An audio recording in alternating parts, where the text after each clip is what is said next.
Hello दोस्तों, नमस्ते। प्रणाम। मैं घूंघट वाली 960 अपने यूट्यूब चैनल में आप सभी का स्वागत करती हूँ।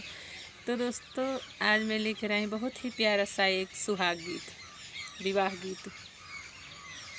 बाबा के बड़रिया पे बोले ला कगवाय रे हमहू चलब बरी या तेरे ललनवाय रे हमहू चलब बरी या तेरे ललनवा। सबके हो जाई हाई गड़िया मोटरिया रे हमहू जाबई पखना उड़ाई रे ललनवा रे हम जाबई पखना उड़ाई रे ललनवा।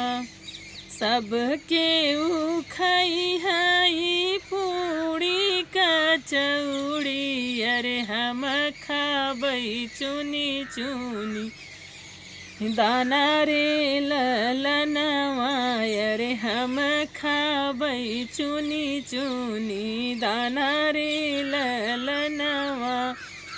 सबके उ सोई हाई खटिया से मचिया रे सबके उ सोई हाई खटिया से मचिया रे हम सोबई खोथवा नाई रे ललनवा रे हम सोबई खोथवा बनाई रे ललनवा।